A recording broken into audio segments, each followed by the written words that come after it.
What's up, everyone? Tyler Tamboline here, aka ToeTagginTambo, back for another edition, and this is a free edition, so we'll get a lot more eyes on it this week to see the LineupHQ MME show, and a little bit of a different spin on it this week. Normally, I'm looking at DraftKings and DraftKings pricing with a special guest, and I definitely have a special guest who we'll get to in a second. But first off, this week we're going to be looking at FanDuel. We've got some promotions going on. We're celebrating the 10-year anniversary for RotoGrinders. I made the joke last night. I'm not quite at 10 weeks yet, but I have someone with me who has been here for a lot longer than 10 weeks. Mr. Justin VanZuiden, STL Cards 84. What's happening, Justin?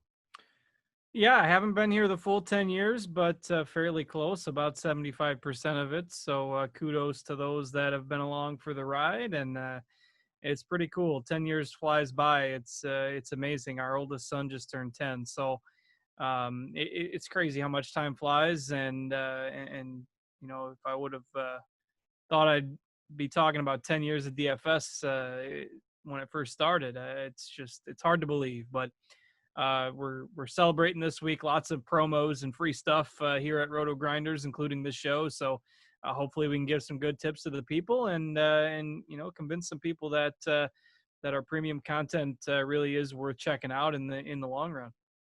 Yeah, it speaks to the community at RotoGrinders. You know, the people, I'm super proud to be a part of it now. Obviously, you know, jumping on board, you know, I'm, like I said, less than 10 weeks, but looking to be in it for the long run. Cheers to the next 10 years. And like you said, a lot of good stuff going on this week because of that. We've got a 5K PGA free roll on FanDuel, which we're about to get into here. There's going to be prizes, you know, limited edition RG t-shirt. You can put in up to 150 lineups at no cost. So the other thing that comes with that, and what we're going to use, is LineupHQ, which is a phenomenal tool, and I don't think as many people know about it. Even people that are premium members at RotoGrinders know it exists, but they maybe don't know, and we get a lot of questions on the forums and in the Discord about, you know, how do we actually utilize that tool? What are the settings, parameters, constraints that we might be putting on these lineups when we're trying to put in such a mass number of lineups with 150? So, you know, it's also a good call for the week where everyone says, well, if I had 150, watch what would happen. No shots here, just saying. This is going to be a good chance for everybody to get their fix and get their 150 lineups in. So just want to show everyone first off here, I've got the main screen up. I'm on just rotogrinders.com. When you get to it, what you're looking for, in case you've never been before, it's right in the top left. We're featuring it. You're going to LineupHQ. You're going into golf. And then at the top, you're just adjusting it. I've already got it set for FanDuel here, so I can get out of my other one. I thought it might load DK automatically, but you just are setting it here. If for some reason it does come up DraftKings, you're just clicking FanDuel PGA, making sure it's on the Memorial as it is. There is no other slates available yet. Dates are set, and here we are. So if you're not familiar with it, we list, you know, there's core plays, premium filters. So if you want to know cards this week and who he's on just out of the gate, boom, there's his 4 plays. You can unselect him or uncheck him and then go to myself, and there's my 4 plays. You can see where they match up at and who we're on. There's certain player blurbs for each of them. But we did the show last night, Justin, and we talked about a lot of what we like and dislike already. But I'll start with this, just because before we get into actually how the tool uses, talk to me a little bit about the differences. I thought that, you know, this would be a good show. I do mass amounts of volume on DraftKings, especially in comparison to FanDuel. I get the, you know, concept of normally a little bit more softer pricing, and we'll get into what that means. But maybe just tell me off the top what some of the differences are to you and how you then utilize it to go after being able to get to the top of one of these large field GPPs.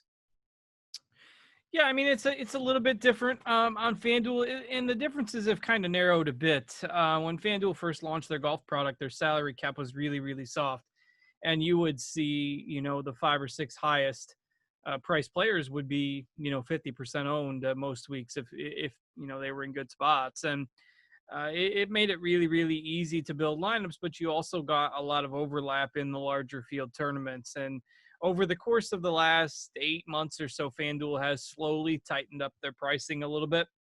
I think it plays a little bit similar to DraftKings now. Still tends to be a little bit more of a tendency to go stars and scrubs on FanDuel. I don't know if that's because people are used to the fact that it, you know, it used to be a soft salary cap, but on a percentage basis, it feels like, you know, if you got, okay, 10K is kind of your high threshold on DraftKings, or maybe 10.5. Well, FanDuel seems to go up to like 12K. That's about $1,500 higher. And then, you know, on the low end, you're only getting down to about 7K, whereas DraftKings goes down to 6. So the salary distribution is a little bit narrower on FanDuel. because of how they work their pricing. It's really difficult to explain, and it's easier once you go in and build lineups. But if you look at, say, our ownership comparisons for FanDuel and DraftKings, that's where you're going to start to notice that, people do tend to build lineups a little bit differently, right? We've got Bryson at 31% projected ownership on FanDuel. He's 17 on DraftKings. Yeah. We've got Justin Thomas at 25 on FanDuel, and he's 15 on DraftKings. So you're going to see that a lot with the higher end golfers. They're going to be 8, 10, 12% higher owned on FanDuel generally than DraftKings, because people do have the tendency to go stars and scrubs with it a little bit more. So the balance build on FanDuel, I think, has some intrigue in tournaments if you're looking to be a little bit different. If you're looking to take down, a top-heavy tournament, I do think that balance build on FanDuel is intriguing. So that's one of the major differences. Otherwise, the scoring is fairly similar. The setup is similar. You're picking 6 golfers. So it's not like if you haven't played FanDuel Golf before, you can't just jump right in. You certainly could pick it up, without any previous knowledge of their program specifically. Right. And yeah, so that's a great breakdown, and we're going to, go through some of these things. I guess first off with the tool, I just want to show people a couple items, because you just mentioned one of them. When you were talking there midstream, I moved it to percentage ownership, and I just clicked on this button to sort it by ownership, kind of point out to a second opinion of what you just said. Is like, look at Morikawa, 11.3K, and he's still one of the top 10 ownership guys on FanDuel, versus definitely going overlooked on a site like DraftKings, which we talked about last night. So you can see all these guys, only one of them, Abe Answer at 9.9K, is not in the 5-figure range. So like you said, it's definitely more leaned towards stars and scrubs. The guys like Bryson at the very top, where maybe it's harder to make builds with him on DraftKings. Over here, people just think that you might as well just have him in there since he's the top priced, best in the world now. Everyone thinks, all that sort of stuff that they're putting in. So that's one thing I'll point to. You've got your fantasy point projections here, right beside it to the left. You've got the points per dollar, so sort of the value ratings, which you can also sort by all of these. So this goes to show, like, let's say Von Taylor down here, he's showing up as a pretty good value. We'll talk about some of that stuff as we go through it, but I just think that's a way to look at it. And then you could see that the lineup builder is probably going to use these using our projections if you're not swapping them to some of your own. And in this case, for this week, for maybe the free tournament, the free roll, you may just want to use what's here. So that will show up. It's got Notorious's ratings. It's got some cut probabilities, win, top 5, top 10, top 20. And then newly added, and we'll save this for the end, but I think the cool part is that we actually have tee times. So take a break here from LineupHQ. You can see that all the tee times are in here for round 1 and round 2. You can sort by who's going out late and who's going out early. But let's talk real quick, Justin, since last night, a little bit of a wave advantage conversation going on. Now, whether it's true or false, I'm not 100% sure. But what are your thoughts this week for the Memorial when it comes down to AM, PM wave having an advantage over PM, AM because of some of the wins that are talked about being coming up here? Yeah, I mean, Friday, it seems like it's going to be low winds all day. The biggest issue will be Thursday. So tomorrow, the first day of the tournament. And if I'm looking right now, 7 a.m., 8 miles an hour, 10 a.m., 11 miles an hour, 1 p.m., 14 miles an hour, 4 p.m., 15 miles an hour. So we're talking a 7 or 8 mile an hour difference in winds between morning and afternoon, and perhaps a 10 to 12 mile an hour difference in wind gusts, which is probably enough to sway the scoring by 3/4 of a stroke, maybe a full stroke if it gets bad. It's not going to be a 2 or 3 stroke difference, but I do think the guys playing tomorrow morning have a potentially, half a stroke to a full stroke edge. Now, the problem becomes if there's rain. There's about a 50-50 chance of thunderstorms throughout the morning hours till about 2 o'clock. So as we saw last week, if it storms, then, the golfers that were out in the morning might have to go back out and finish in the worst of the wind. You don't know for sure if it's going to storm or not. So that throws a wrench into the plans. So I don't think you absolutely have to go and say, well, I'm only going to play guys that are playing Thursday morning because they're in, 7 to 10 mile an hour wind differences. What I would do is make, if you're building 150 lineups, you better be making 20 or 30 lineups that have just morning golfers in it. Because if it does come to fruition, then, you've got a big leg up if your morning golfers play well. So single entry, I probably wouldn't worry about it a whole lot. I would maybe take it into consideration for a tiebreaker. And, I've kind of done that with a few of my builds. I had Ricky Fowler in my GPP article. This is probably for the better, but Ricky Fowler plays in the afternoon on Thursday, and with his kind of hit or miss ways, that was enough to kind of get me off of Ricky Fowler. If you've read my GPP article, I'm going to update that here after we get done taping. So I've swapped Fowler for Answer, which based on the stats is the right move. So we can go ahead and cash our winning Ricky Fowler tickets now. But I just think that in a tiebreaker scenario like that, similar players, you can argue that Answer's maybe a better player at this stage. I'll take the guy that's playing in the morning. Yeah, certainly like that. And you hit on basically exactly what I was going to say. I might be a little bit more aggressive, and not just because it's a free roll. You guys can have some fun with it. I think that's sort of the play behind this, and being able to get 150 in for free. I'll be duping all mine in, and I'll be competing in it, but I'll also be duping them all into the other tournaments on FanDuel. So for me, I'll probably run something like 40 just because, I want to get a little bit aggressive. And one thing I'll talk about quickly when it comes to FanDuel and this wave advantage, if there was one, again, like Justin just nailed it. I don't think there's, reason to go all in or anything like that by any means. It's not that big a difference. But one thing I'll note is on FanDuel, to the point of what we just talked about earlier, where there's more, propensity to go stars and scrubs is so high that people are wanting to do that they're not worrying about tee times at all. They're just fitting everybody possible they can. So Rory at the top, you saw, was getting a lot of ownership. He actually has an afternoon tee time. Now, guys like Rory and even Ricky, you just mentioned, can play in the wind. They've had success in the wind before. It could happen. They're some of the best players in the world. But what I was going to say is that when you do it this way, and essentially what you would do is you would just flip this round one to everybody that's this way, and you'd start Xing out. I'm not going to do it right now because this is more of an explanation portion before we get into going through the pool again quickly and bringing it down. But you would just X out of all of these guys until it was only morning guys available. What I would say, though, is let's say I build my 40 like that. Then I would probably build 10 out of just a little bit of, to be contrarian, and to what Justin said is, what if it all flips because of the thunderstorms?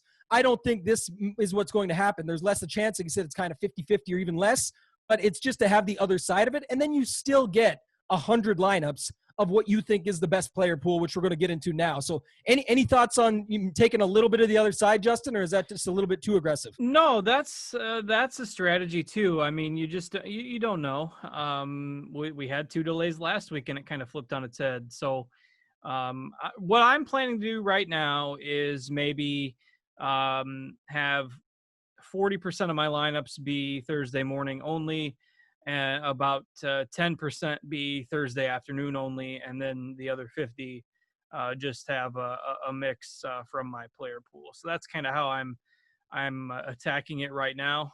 Gives me just, it certainly gives me some leverage if the scoring is better in the morning, but I'm not, completely dead in the water if it happens to do a 360 or a 180 turn there. So that's kind of what I'm planning to do right now. 40% AM only, 10% PM only, 50%, just how I would normally build my lineups. Yeah, and just so everybody knows, to make sure, you're going to do it in 3 separate builds, correct? Correct. Yes. Okay, and that's what I was kind of pointing out earlier. So it's just good to hit on the basics for everyone so they know if they're doing it for the first time. I like that. That's a little bit even more percentage-wise is more aggressive than I was doing with my numbers of 40, 10, and 100. So that's solid. I do like that a lot. I think that's a good thing, and it'll really get you a feel for using LineupHQ this week when you get to try that out and do 3 separate builds and bring them in, bring them out, just so you guys know you can exclude all, you can include all. So once you X out of all those guys, we're making this a little bit more basic because we want you to know for the first time. Once you exclude all those 2 p.m. guys and down and just get the morning guys, it's easy to bring them right back and include them all after you get through that first build. So I thought I would point that out. Now, how do you want to do this, Justin? We got 131 guys. We did spend a lot of time last evening going through some of them, but again, different show here now. Did you have any different, opinions overnight? Or I guess last night we talked a lot more about DraftKings as well with Noto on with us. What's your, take here at the top as far as FanDuel is concerned? Is there anybody else that you would just automatically get rid of, or are you trying just to sprinkle them throughout? I mean, I don't love DJ at 11.5K. I just, given his form and compared to the form of the other guys around him, he's just too expensive. And regardless of site, he's probably going to be your lowest high-end option. So really the argument for him is low ownership. But it's hard for me to argue for him as the 5th best player in this field. when you've got Rahm, who had a great finish last week. Morikawa obviously just won on this course. Hovland a top 5 on this course. Webb Simpson could get up to be the number 1 golfer in the world. If he plays well this week. You got Matsuyama in there, who's a good fit for this course. So all of them cheaper than DJ. You kind of have to, and this is part of what's really hard, particularly if you're new to the sport, is all these guys are really, really good, but you can't play everybody. So, DJ becomes a guy that at that price, I don't think he's got as much win equity as a player at 11.5K should have. So he's probably the odd man out for me. And, you can make another couple of cuts based on your personal preference, maybe cut somebody out that plays in the afternoon. But I don't, have it's Rory. Strong disdain for anybody else. And that's fine. Yeah. If you're, playing most of the other early golfers, you got Rory and Rahm would be the PM tee times there. I do like Rahm a good bit for tournaments because we know he'll attack. And that Sunday round last week was really encouraging. So, if I had to pick one, I'd probably take the same path. Yeah. And like you said, you like a lot of the guys at the top. If I'm doing the, AM only, I might still leave DJ in there or whatever, but because I believe he's first thing in the morning, 8:17 a.m. So I might do that, but for the sake of, building it like this, like you mentioned. Now, let me ask you this, because we did the show a few weeks ago together, one of my first shows actually, and it was awesome getting, talking about the tighter pool. Do you run, first off, 2 questions. Do you run the same sort of pool on FanDuel? Like, are you getting it down quite a ways? And secondly, how do you go about just getting rid of everyone out of the gate? Like, are we just going to switch this points per dollar and just look at who's really bad and let's immediately get rid of them? Is that a good place to start? So I'll let you go ahead with those couple questions and then we'll get to it. Yeah, I mean, the points per dollar, I don't necessarily like, well, when the real bad players you can, but naturally the studs kind of get a low points per dollar just because it's the high base salary. So I usually sort by cut probability or by Noto's rating, either one. They're going to get you you're going to be able to get the crappers out of there pretty quickly. So, those are the ways you can trim the low end golfers a little bit. Yeah, it looks pretty easy for me here with these guys. Now, like I said, are you running, like, what's your pool size generally on FanDuel if you're going to put 150 lineups in roughly? Yeah, it's probably going to be the same as what I would normally run on DraftKings. So probably in the 20s. Not comfortable going a whole lot lower than that right now. There still is a little bit of uncertainty out there. So, I'm probably in that 20 to 25 range. Okay, so we got a lot to go here, and I'm with you. I like the strategy. So now I've got it down. Now, when you mentioned do it by cut probability, how much further will you go? Like, what's your sort of cutoff here? Do you have a number in mind when you're doing this? Because you start to get, the reason I ask, because you start to get these names, right? You're starting to get a reasonable plays there. I mean, I usually would probably stop there. Okay. And then, then maybe you sort by get the lowest of the percent owned players. And, obviously guys who are 0.1 or 0.2 are usually there for a reason. And not that you can't pick out a player or two that you want to throw in at 5% in your GPP builds. Yeah. I do like this strategy. Like, so far I'm seeing guys that, like, I don't want, and it still lines up. They're still around the 45, 55%. They're, like you said, if you want to take some stands and you're a Luke List truther, he's a late ad, and you think that's the, low ownership for that reason, won on the Korn Ferry Tour recently, by all means, go ahead. It's not for me. But like you said, this would be a good way to look at it. And again, to your point, Cards, people may have their favorites and can get them in there. I'm just going off what I'm thinking, seeing these guys at first glance. Maybe I'll leave Von Taylor just because he's popping in a few places. Doesn't really have Noto's rating, but if you look at the cut probability versus everybody around him down here in this price range, the fact that he's only 7.3 and the projections are liking him, maybe he's the one guy, let's say, that I leave here. And then let me just keep getting rid of some of these guys. I know you're not going to be crazy on a lot of these names. If there's anyone that stands out that you love, then let me know. We talked about Ryan Moore last night, not being, super excited about that. Tyler Duncan, TJL 5124. So TJ Lasig, I had him on the other day.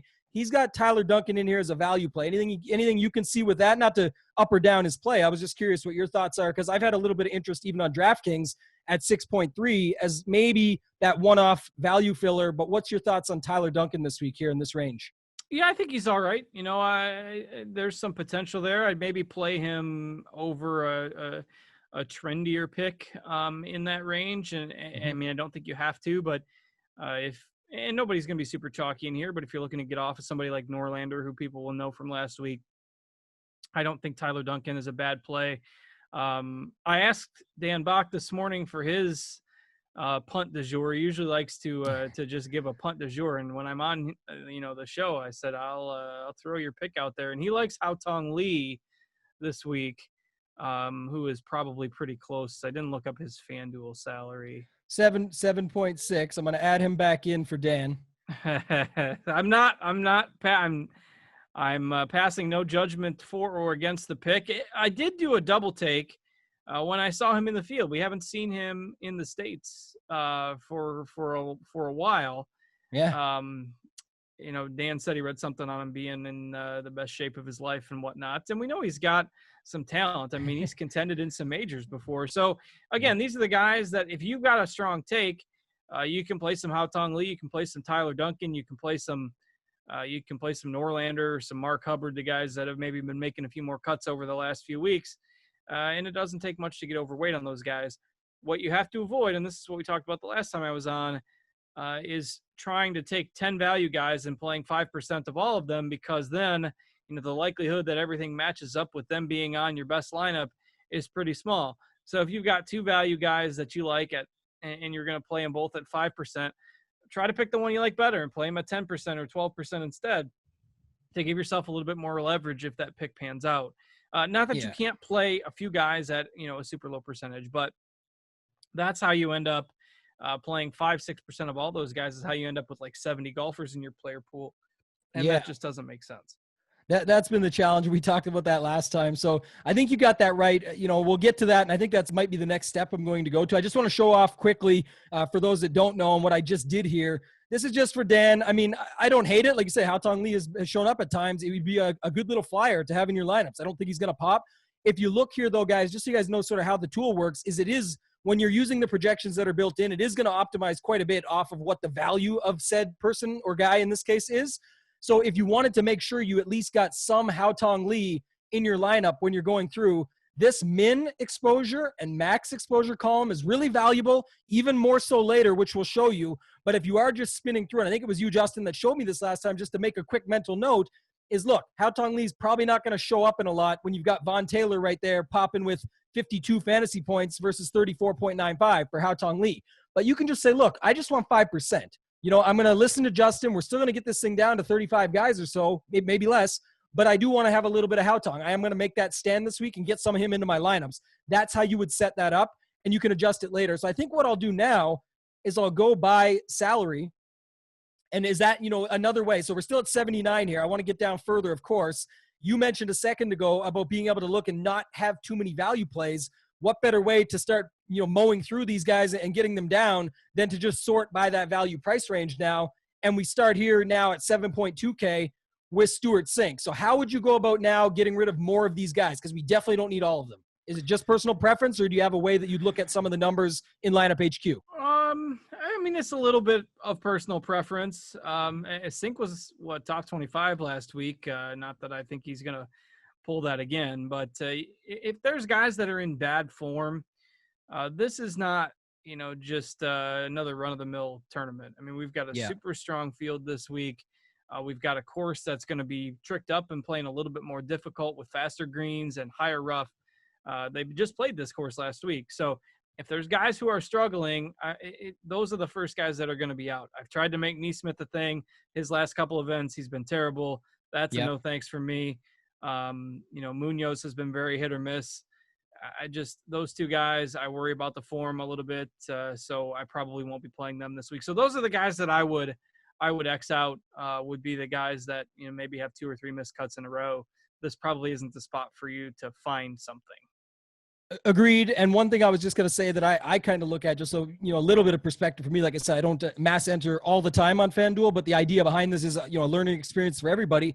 And I think, I look at a couple other things. The one thing I do want to note is they're all going to be extremely low owned. Like nobody here, even Sink showing at 3.2. We'll see if that actually hits or not. But the point is they're all going to be low owned. So if you look at Neesmith, he was going to be my example.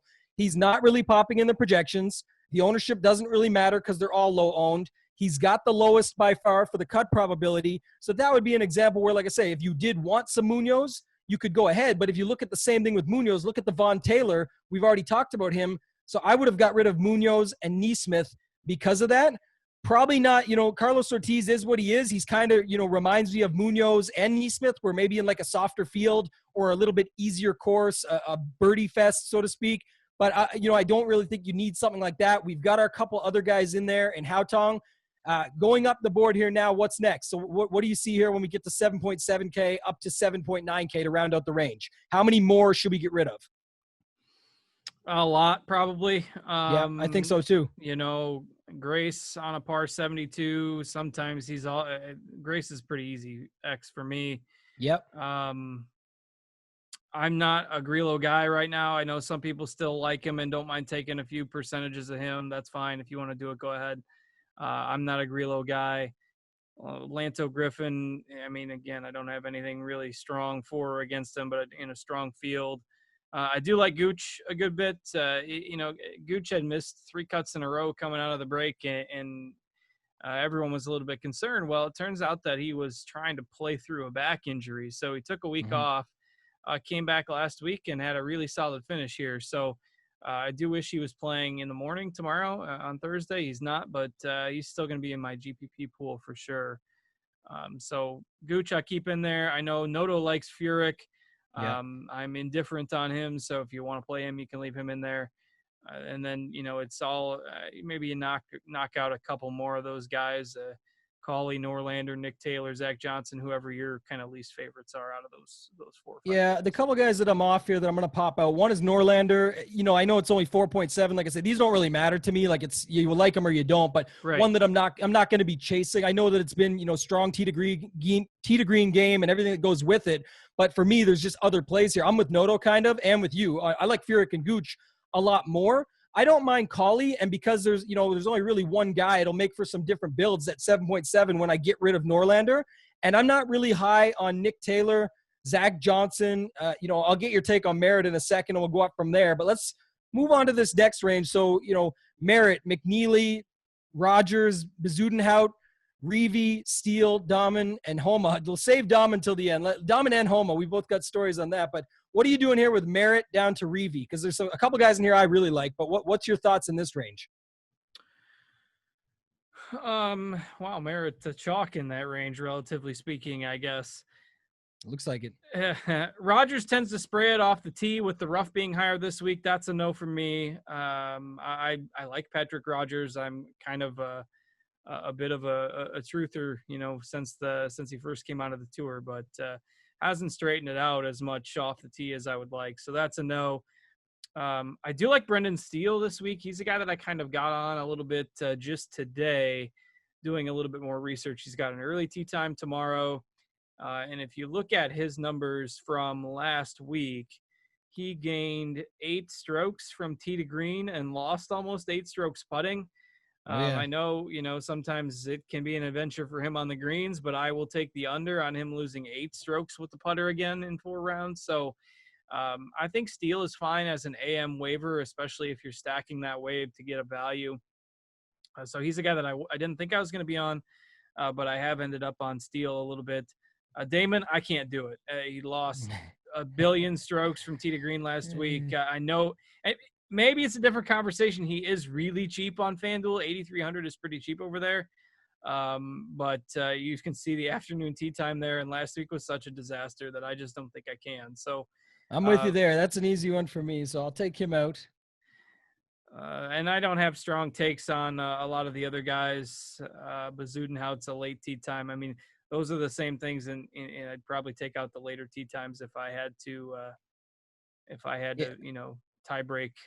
I'm gonna leave Reavie in. I like getting rid of the other two, McNeely, Bezuidenhout. Again, talents have upside at times, but like you said, a little bit. I don't mind leaving Reavie. I know you like Steele.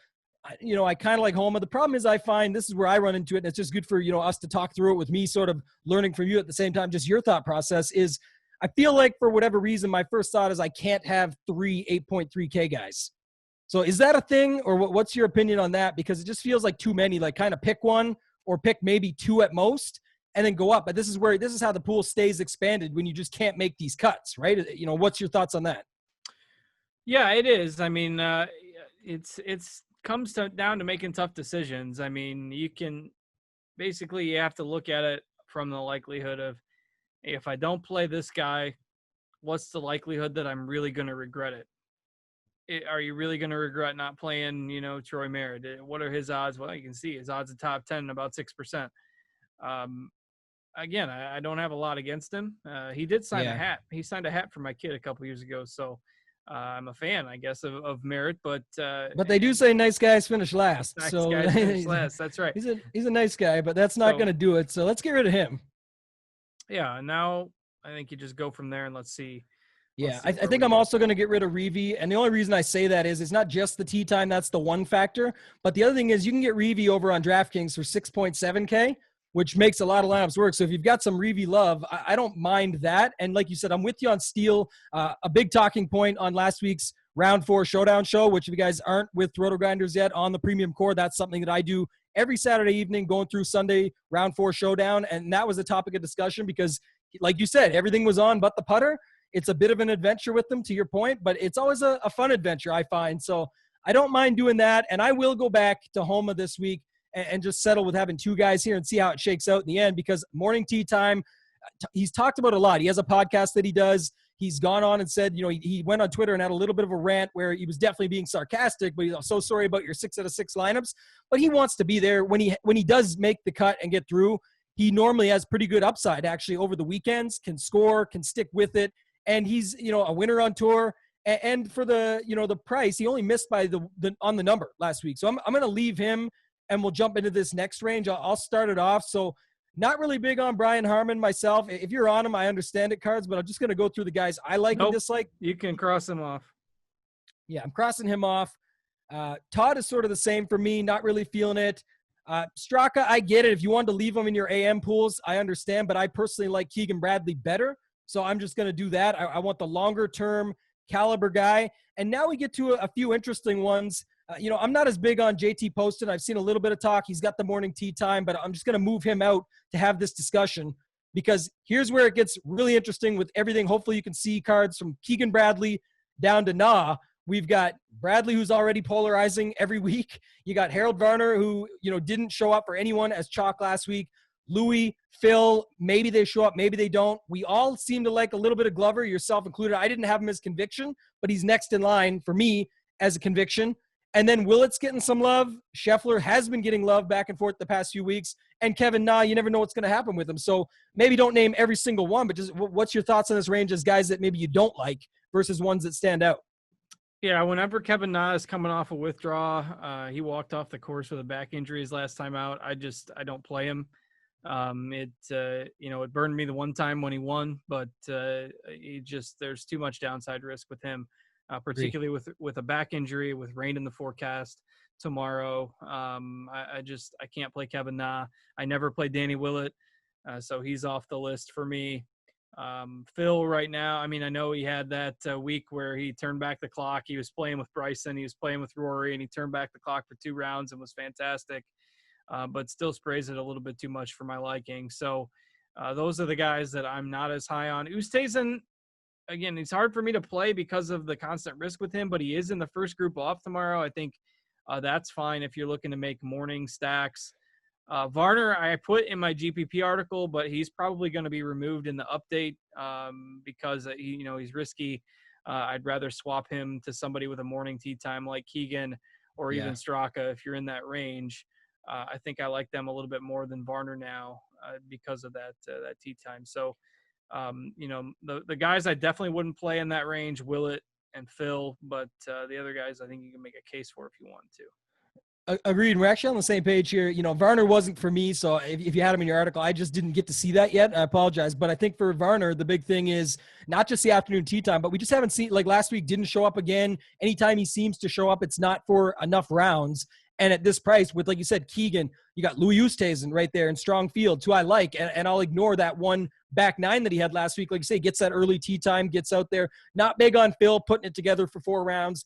Not big on Willett. I get that he has the morning tee time. If you want to include him, there's a lot of buzz around him right now. I just kind of kept the tee times up. I'll go back over and check ownership on him real quick. It looks like nothing. So, again, these guys are still nothing range. But the big thing for him is that back to my conversation piece earlier with Reeve is if you want to get him, I mean, he's 7,000 on DraftKings, give him a whirl over there and take your shots. But over here, there's just too many guys around him. And we're starting to get down there. We're down to like 56, moving along a little faster pace here. I don't think, if this is the week that Scheffler decides to show up and burn everyone after he already has every other week, so be it. I'm not big on that. Not big on Champ, not big on Wolf. It's just a tougher track for that sort of stuff. Interesting ones, Corey Connors and Doc Redman. So before we talk about the rest of this range, talk to me about these two ball strikers in Doc Redman and Corey Connors. Coming from the younger class, they can definitely shown to be able to get it done. Corey Connors has even shown to get it done in the wind at, of course, Valero Texas Open off a Monday Q win to get in and then win the tournament. But talk to me about those two first, and then maybe even add Benny Ann in there as another ball striker that is a little bit polarizing as well. Yeah, they're all probably at an over-under of about 4.5 3 putts. Because their greens are going to be running a little bit faster. Benny Ann does have a good track record putting here, and we talked about this on the GPP show. If you want a longer take, you can go back and watch it. But Benny Ann was terrible last Thursday, minus 3.5 strokes putting, whatever the case was. He had a typical Benny Ann round, and he was +4, and nobody thought he had a chance to make the cut. Well, he shoots 6 under his first 9 holes on Friday before that rain delay hits, and then that kind of slowed his momentum, ended up a couple shots short of the cut line. But none of the guys are good short game players. Benny Ann, Doc Redman, Corey Connors. They're all below average on and around the greens. So I'll take Benny Ann. He's a guy that has some history here. He's kind of owning his struggles a little bit on social media. I don't think he's pressing at all. I like that Friday round that he had last week. Meanwhile, Connors, he struggled on the weekend, 65th, I think, here at this tournament last year. And, I mean, his putting and around the green numbers, he's like 190th or worse than both. So, I think all three are very similar players. I think you got some upside with all three of them, but I'm probably going to limit my pool to one of the three. And obviously with my mark there and my conviction plays are GPP focused, since I'm doing the GPP article. Benny Ann's the guy I really like for tournaments. People are starting to finally come off. I haven't played him yet since the restart, so he hasn't burned me. And now this week when he's down to 5, 6, 7%, I'll buy in a little bit. Yeah, I like that. And also, too, if you look at the tee times, he happens to be right in your wheelhouse for that as well. So, first group, you said, the other guys are just so tough to get on board in this price range. You know what I mean? Redmond here is basically, with Benny Ann, with Harris English, Sabatini, all guys that just have, in my opinion, better long-term. This is a tough course. I haven't seen much out of Kisner lately. We'll go back here quick. Any love for Bubba or Lowry? Bubba, Lowry, Sabatini, English? Anyone in there stand out? English worries me coming off of the COVID test. He's got an afternoon tee time. They all do except Bubba. Bubba was really bad again last week. I don't think I have any of those 4 guys in my player pool, to be honest. I think you could play. I mean, you could play Rory. You could play Lowry. Lowry tends to play well at tougher courses. He's in the featured groups this week, coming off his Open Championship win a year ago around this time. I think you mentioned that on our full week show. And then Sabatini, he's generally pretty consistent, played pretty well last week. Those 2 guys, I think you could keep in your player pool if you wanted to. I don't think you have to. So no, that comes down. I was with you on the other 2 because we talked about the COVID Crusaders last week and all of them missed the cut in the group that they put them together. So I'm getting rid of English for that reason. Hopped off of the other there. And then I'm with you on this, but I really don't even care about Lowry. It's good for him being in the feature group. It's a year removed. We talked last night on the show. He hasn't really done anything since. The one thing I like about Sabatini, forget the afternoon tee time is what it is. But man, he had a lot. He had 2 eagles on the first day. I'm not expecting that. But the amount of times he set himself up for these opportunities, which are scoring opportunities, and he can grind, he can make a cut. He plays well at tougher courses long term. So if you go with that, I'm fine with just having him in there as the one-off. We've got Hadwin. Noto and myself are both on Hadwin. I think he's a fine play. He's still priced correctly. Streelman is interesting. He's getting a lot of talk on both sites. People are talking about Streelman. Do you like Streelman this week, or do you have any thoughts on him at 9.3? Because I personally like Poulter better, even though I know Poulter was all putter. It's before he wasn't all putter in his last 4 or 5 events that he's played, or the 3 since coming back, and he's still done very well. So I always like Poulter in these types of fields more than these guys. But do you have anything on Streelman that you like? Well, if we take it 4 rounds, Poulter gained 10.5 strokes putting last It was week. huge. Yeah. But Streelman gained 9.5 strokes putting. So, it was all the putter with him too. And let's see, Poulter finished a shot better and gained one more stroke than Streelman did putting. So, in essence, they were very similar golfers last week. Actually, that was the wrong column. Sorry, Poulter was 8 strokes putting. Streelman was about 5 strokes putting. Anyway, I thought those numbers were a little bit too high, but Yeah. they both had good putting weeks. And Streelman, he had 2 really good rounds. They were both incredible putting rounds, and he had 2 underwhelming rounds because he didn't make the putts in those rounds. And he's like Streelman is the best putter of all time on this course. I forget. I saw the numbers before last week, and it's like, well, you got to fade that because that's not sustainable. Clearly, he likes it here. He likes the greens here. So there is something to the fact that Streelman has done well putting on this course, but I just think he's over-owned, and, the price is fine, but I mean, a chalky Kevin Streelman for a second week in a row when his top 10 was buoyed by the putter again last week. I just think one of these weeks he's going to have a neutral, or maybe only gaining 1 or 2 strokes putting, and he's going to finish 40th. I mean, I don't think he's going to miss the cut by any means, but give me some other guys with some upside if Streelman's going to be owned in the double digits. He is, and that's what I'm with you here. Look at this: 12.4% is the projected ownership. You got Poulter at half that. If you look at everything else, Poulter a lot. I don't like Streelman. Yeah, I'm off Streelman. You look at the numbers here; it was all up from there. I mean, we're down to 46. We're getting through these ranges here. I know Spieth wasn't for you. He's definitely. You ready? You ready for this? Spieth plays in the morning on Thursday, and for the first time in a long time, here we go. I considered it. He's not in my player pool, and he probably won't be. But for the first time in a long time, I considered it. Probably not on FanDuel, but DraftKings, I think the price works a little bit better. He's in the same range. I mean, he's a little below your average price per golfer, no matter what site. But FanDuel has other guys in that range like Fitzpatrick and Casey that I think fit better there. So anyway, I said this on Tuesday as well. I'm not going to argue with the folks playing Spieth this week. I think he's finally priced where he should be. So I don't think it's as crazy as it is with the people that played him last week.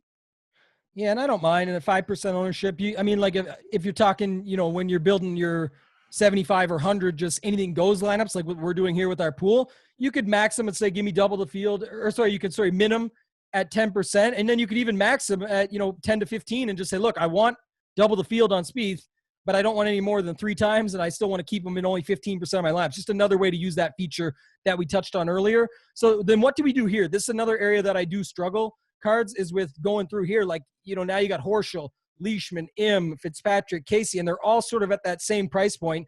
They still, because of that stars and scrubs mode that we talked about, don't have a bunch of ownership. But I mean, this week I do like personally the cream at the, the cream of the crop at the top are the guys that normally rise, as you know. So I don't mind that. We had enough guys down below. We still limited our value plays. What's your, thoughts in here? And do you just start exiting guys like crazy, or what's your opinion on down in this range? No, I mean, I don't think exiting guys like crazy is the move. You got to start removing some of these guys. So Sung Jae, great talent, and just hasn't really clicked, especially on the weekends the last few weeks. Leishman, good form leading into last week, was really popular last week, and then missed the cut. I think you pick one of those 2 guys. I don't think you play both Leishman and him. I think you keep one of the 2 in your player pool. I would lean towards Leishman. That's what I'm doing. I like that Leishman bounce back, and he looked so good before coming in. His tee to green, his approach numbers, everything is just a bad week. And, like you joked about last time, maybe he was just getting ready for Memorial and aiming at the Memorial pins to really pump himself up for this week and get that win. But, we'll leave him in. Horschel and Spieth, I guess the choices for me, I understand why you'd play Horschel. I actually think he's a great play, but for me, I like Spieth a little bit more, and I do want to get a little tighter with my pool. So I'll get rid of him. I like Casey a lot more than Fitzpatrick. I know there's the ownership there, but it's not enough ownership for me to say, okay, I can't really go with that. If you look at everything else, he just really does pop. You have any Fitzpatrick or Garcia takes sitting there right around Casey? Yeah, I think they're fine. No strong takes one way or the other. I don't mind. Neiman, his ownership is maybe a little higher than I would have thought, but he ended up coming in under our numbers a little bit last week too. So I'll have to joke with Trey. I don't know if maybe he's got a little Neiman bias in him. I don't He know. must. It's the same thing last week when we were off. He did adjust it quite a bit as the week went on. Shout out to Trey. That was awesome to see. But I'll give it another little bump down here. That's something else you guys can do. Just another noted feature that you just brought up there, Cards, is that if you do think something's off with ownership, and we're going to get to constraints here in a minute, but you can set that up a little bit different if you feel that's the need. For me, Casey, Garcia, Neiman, Kuchar, I'm kind of in on all these guys. I'm not as big on Fitzpatrick. I'm certainly not as big on Day. Only other guy I'll discuss in this range with you, the big one, I guess, is, Rose in a second here, if we can even do that. But Finau, did you watch any of the event today? He was just striping it. He looked good out there. He's not really getting a lot of love this week versus normally he does. What's your take on Tony Finau? We're talking FanDuel, but just on both sides. He's only 8.3K on DraftKings as well. Yeah, I like him quite a bit. So I'll be overweight on Finau for sure.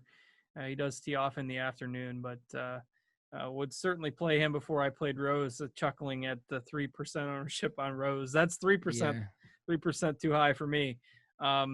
He is affordable on FanDuel Roses. If you're going to play him, FanDuel's the spot to play him. He's below your average salary per golfer. So, but I'm not. Answer should not be that cheap. So, he's chalk that I would probably eat on FanDuel a little bit. I'm just setting some things up here because one thing that stands out to me is what you just said. And we talk about a little bit week to week, and not everybody gets to see those shows, but I think it's important that, they hear this and hop on those shows and get on with Core Premium and join to see what we're talking about is, we talked about this last week with Rory Sabatini. If you're going to play him at 8,800, you got to play him at 74. And then he goes out and has a pretty great week. Everyone was playing Rose at 10.8 last week. I know he disappeared into the abyss, and that's one thing, but this price difference is quite the gap versus what we see. So, I could put like a 5 to 15 and just see how it shakes out. I know it's probably not ideal, but we're not really on much else here. I also might put a cap on Answer at 9 because he's the same price, but he's almost 20% owned. Like you said, the price is really cheap. He's 8,500 on DraftKings. It's a little bit different here and there, but seems really good this week. So I want him to get in there. He's going to get in there, but I really don't want to go, for me, overweight. And then we hop into the 10K range. I think we got a couple more guys we could get rid of here. Anybody stand out from 10K to 10.9K that you absolutely don't like that we can just take out and move this along? Well, Tiger. No, I'm just kidding. No, don't do that. Not really. I'm always the guy that gets read wrong, so I'm not going to tell anybody to play him or not because he's going to do the opposite of what I say. If I think he's going to do good, he always thinks. Fowler, I was on earlier. I have come off of him. He plays in the afternoon, and the form just isn't very good. So Fowler is out of my GPP pool now, like completely. So it's whether that's for the better or not. Again, I'm good with that one for sure. I think he's just outclassed by some of the others. And then I'm probably Xing out one of Reed, Berger, Brooks, whoever or Tiger, obviously, whoever you like the least out of that group. I think you got to get rid of one guy, one or even two in there. I'm out on Reed with you. I don't know if it's just the same thing like you said. It's hard to get him right, but it's more in this case. It's more the price. Here's the deal. I'd rather take a little bit of a chance on Rose with that massive price drop from last week being 10.8K and way up here with where Xander and Matsuyama are now priced, dropping down, and he's a pretty good pivot off of Answer. So I may set that up as a rule that I only take one or the other so that all those optimal lineups that this thing spits out that would have taken Answer, now that's where I get my small share of Rose. And if somehow Rose bounces back and does that magical thing that we see all the time where the guy comes back the next week and just shows up, and let's say Answer doesn't at a heavy chalk price, that's an interesting move. So I'll make note of that. You can do it as you go along. Maybe I'll do that quickly here just to make a note. So for those of you that don't follow and use this tool, you go to player groups, you set it up. And you don't have to do this. They can definitely go together in a balanced build. I'm just saying for me, because I've seen the Answer chalk there and I want to be a little bit more aggressive with my pool, I'm just saying Answer, Rose in a group. Don't have to name it. It can be group one. Players to use 0 to 1. That forces it so it's at most one player. And then when we build later on, they're not going to get put into the same lineup. And essentially anywhere that Answer would have got put, it's now going to put Rose in there. So we've got 40 guys here, Justin. I think that's probably good. Where do you go next from this standpoint? 40 guys is decent, right? It's hard to get down to that as we've seen, but now we've got a plan. We've got 40 guys. Let's hop over to the build rules. What's your next steps when you're building on FanDuel? Anything specific here? Well, let's go back to the pool for just a second. So Okay. in order for things to be balanced, in a quick glance, you would ideally have 20 players that are above your average salary and 20 players that are below your average salary if you've got 40 players in your pool. And the Right. average salary for FanDuel is pretty easy to eyeball because it's 10K. So how many 10K plus guys do we have here? So About there's 8, 9, 10, 11, 12, 13, 14. And yeah, then if you count the two 9.9K guys, because they're right there, it's yeah, and 16-ish. 9.8. So you're still probably going to have maybe one or two too many value plays if you're using a pool of that size. I think you could go back through, maybe those punt options and get rid of one. Or I guess if you got a few guys you're only using 5% of, then that'll take care of itself too. But otherwise, I think that the pool is okay. I don't think it's going to be too Yeah. lopsided I one way or think the that other. you just nailed it there with those 5%ers. We'll see what it does. I guess that's, you're Yeah. right. And that's a great point out to, for someone using it for the first time. That's a, higher, just not really higher level, but just the fact to Yeah. think of it that way. Well- That's how you get your balanced builds, where if you look, you'll have guys perfectly spread across the board. We're doing a little more high-low here with some 5% guys in there. So I don't mind it. And then we'll see what it comes out to Well, here. And usually what people will have a problem with, usually people will do this in reverse and they'll have too many expensive guys because they want to play all the studs and they don't have enough value guys in there. And then Right. they wonder why it won't build them lineups at the percentages they want. Well, it's just math. If you've got far too many expensive players and you don't have a lot of value guys in there, it has to put all the value guys in at like 50 or 60% because that's the only way you can make lineups that work within the salary cap. So just a way to know that you've got a player pool that's reasonable. If you're getting output in lineups that you don't like, it's probably because the salary cap doesn't work in your pool. So Yeah. that's the main gist of that. So And we've got Rose, Spieth, Hao Tong Lee, and then capping answers. So that, I mean, it's kind of like 36 with a little bit of every other guy. So of those 4 guys. So going to the build settings here quickly. What's the ideal setup here for you if I'm going to build 100 lineups? Because for me, let's just say I was saving those other 50. We talked about how to do it at the beginning. But for me, these 100 that I don't care about tee times or anything, what's the ideal setup here for you to get 100 lineups out of this pool that we've just built? So I usually alter the range of outcomes to like 50 or 60% because otherwise it's going to go, really heavy on our projections and it's going to skew the percentages. Okay. Obviously, you choose the number of lineups that you want to make. So you're going to plop that there. I usually set the unique players at 2 or 3. You could even do 4 if you got a lot of players in the 4 does not work for me with a narrow pool. You can't get enough lineups of 4 unique players, but 2 is fine. I just don't like using 1 because then you end up getting quite a few lineups that just have 1 player different and you don't have a lot of differentiation there. So Right. max exposure is just an easy way to set a max on any specific golfer. So if you don't want to own anybody over 50, 60, 70, whatever percentage, you can use that. And then I usually set my salary slider. I don't mind leaving like $900 on the table. So I usually set the salary slider on FanDuel from 59.1 to 60. So, a lot of people don't like to leave 900 on the table. So if you want to set it at 59.3 or 59.5 or whatever, you can go ahead and do that. But I don't mind. Yes. No, I like that. So I was just gonna say a couple things that I like there. So one for me, as far as the max exposure goes, the other ones you basically nailed. So the range of outcomes, like I said, let's get it large because we don't want to just rely on projections. That'll make a lot of similar or duplicated lineups. That's the first starting point to other people using this tool I'm talking about. The number of lineups to produce, we know it's 100, so that's easy. Number of uniques, you told me this last time, and I kind of liked what you said. So again, for people just as a first timer seeing the show, when we've got a tighter pool, you can tend to go with 2, like you said, and you'll still get more mix of what that tight pool is versus if you have an extended pool, then you might want to get some more uniques out the other way. And then for my max cap ownership, I showed you guys this earlier, but the highest guy of Bryson is only, I say only, but I mean 7 out of 10 lineups are without him. I'm fine with 60%. I'm not, going to lock anybody here for myself. I think that if I end up getting 60% Bryson, if that's the way it shakes out, let's just use an example, probably not the highest price, but just to give you an example, I'd still be okay with it just being double the field, but I'm not really trying to get more aggressive than that. And this is why you can see it can get very difficult when you're building 150 lineups if you don't know all these items or you haven't had a lot of experience with this. because that's where it changes. If you go 100%, you may be 100% on the right guy, and that would propel you to a lot of potential high finishes. If you're a little bit more risk adverse, you might go to 40%, and then you'll have a little bit more spread out across the board, and you may not get enough of the person that you need that ends up going off and winning the tournament. I'm good for this video with 60. Lastly, Justin, anything you're doing with the min-max ownership here, assuming a couple things. One, it's an extremely large field GPP.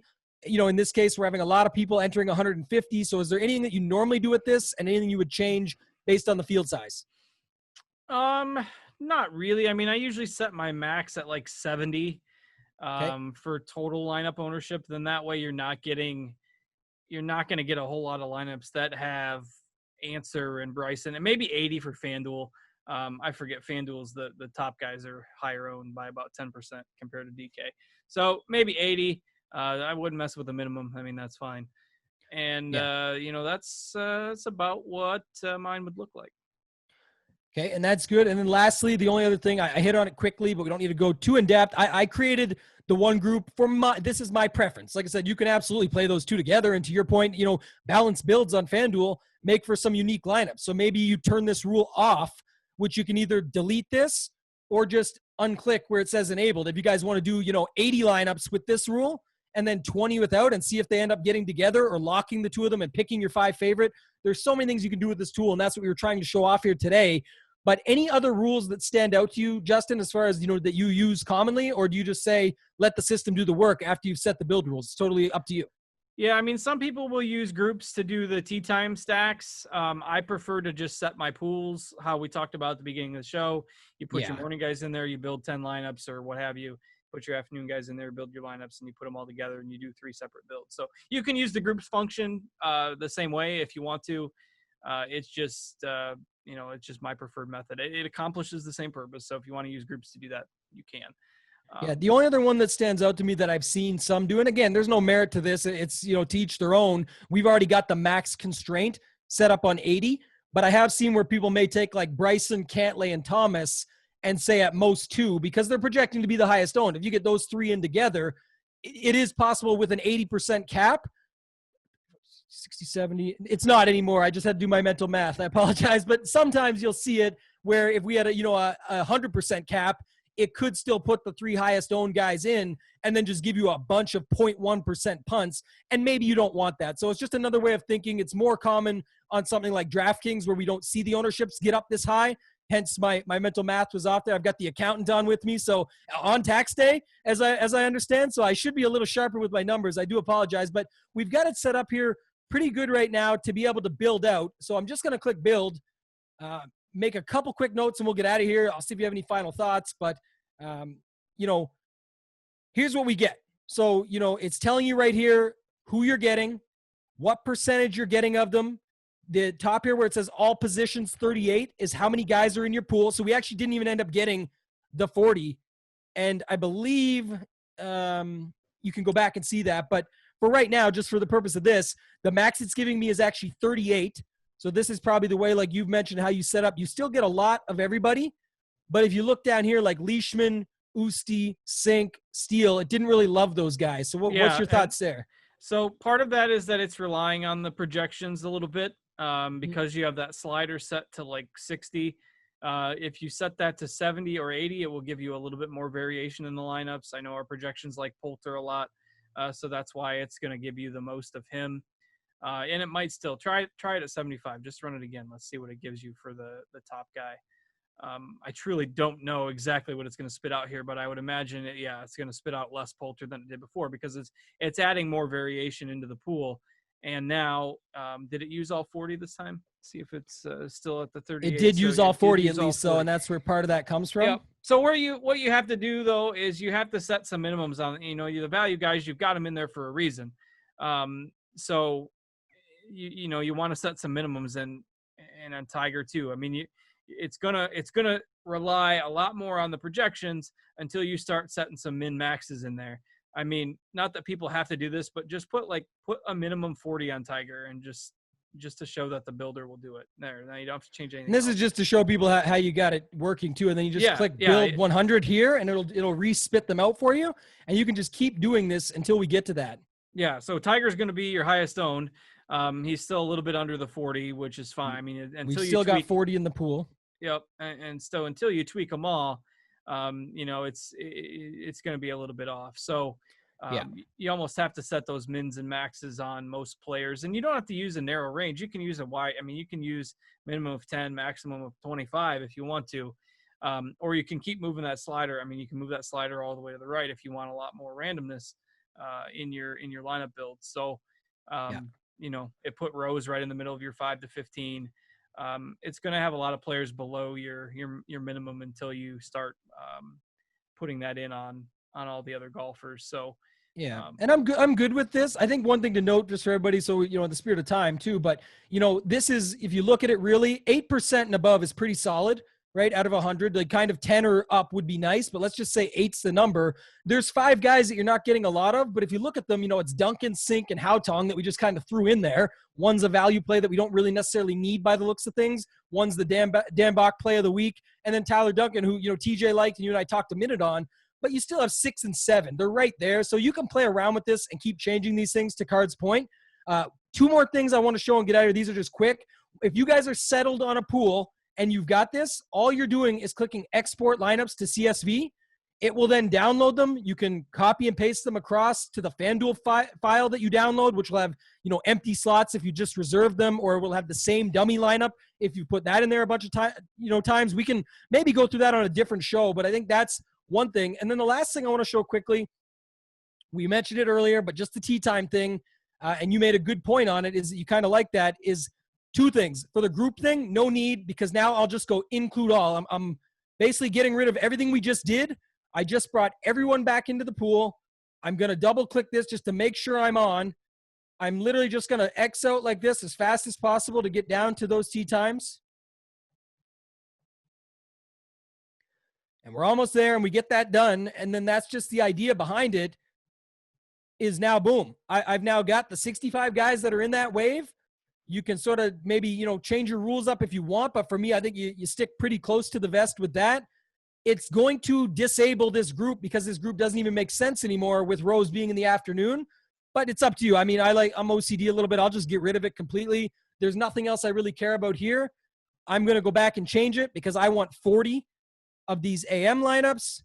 I want, still some high ranges, but I'll go a little tighter because I want some of the better plays in the morning. I want to get a mixture of them, but we'll go with that. Keep the 2 uniques, keep the max here, everything the same, and build 40, and then just see what it gives me. And this is, kind of interesting because Cards, it gives us 38, which is sort of in your 35, 30 wheelhouse of guys. And look how many are actually that low at the end. So you could also just do this. I believe this works. I've tried this the last few times. And then just rebuild. And then, boom, I'm down to 32. I've got a pretty fair share of most. Again, then you can mess with these guys and put them in and keep changing them around. But the idea is simply let the system do it for you a little bit, and then you can peruse the lineups, right? Look through some of them, see what you think. The last thing before I leave you with final thoughts, Cards, is if you guys do like a lineup and you want to do it this way, there's a little heart in the top right corner where you can save the lineup, and it will take it out of this. So let's say in build 4, you said, well, man, I really like this lineup here at the top, my highest projected. Even though I'm in build 5 working, if you go to saved lineups now, that lineup has moved over into your saved lineups. So you can also export from your saved lineups filter and do that. So it's a lot. It's a long window. We're about an hour now, I think. So it's time to wrap it up. Any final thoughts overall on LineupHQ Cards or anything more on the Memorial in general as a whole? Yeah, and one final thought there, you can also edit those saved lineups if you're working with them afterwards and you realize your exposures are, that's a recent little fix that we threw in there. You used to not be able to edit those saved lineups if they weren't still part of a build, and you can do that now. So definitely use that saved lineups feature. That way you don't have to do 3 different, like if you're building AM and then PM and then mixed lineups, you can save them all and export them as one. You don't have to export 3 separate CSV files. So save all was right here. Yeah, good point, Cards. Yep. Save all, those would automatically push those 40 lineups that I had over there and still keep the one that I moved across. But if I had build 1 in there and did the same thing, you'll see now that it jumps to 141. And then to Card's point, you can jump around within. So great point to bring up in the end there. And That's you an can awesome clear, point you if brought you up. totally screw that up, there's a clear save lineups button in the middle there, so you can here. clear them and then and start over. So yeah, that's it. Should be a really fun tournament. Will be interesting to see if there's an edge with the weather and if there's any storms tomorrow, and see who comes out on top. Yeah, thank you guys all for tuning in. Another happy 10 years to RotoGrinders. Hope you guys enjoyed the show. I'll be back, Wednesday next week with the same show. Just be behind back under the premium course. So if you guys liked what you saw, hop on board with us. Cards, myself, Noto on the Tuesday show. Do a lineup review show on Monday. There's a bunch of great content, ownership projections, everything in the back end that you can utilize to build yourself some better lineups with some great upside for a chance at taking down these GPPs. Make sure you get in that $5,000 free roll on FanDuel that we just went through so you can get your 150 lineups in and take a shot at some money, some prizes, some t-shirts. And thank you all and good luck this week.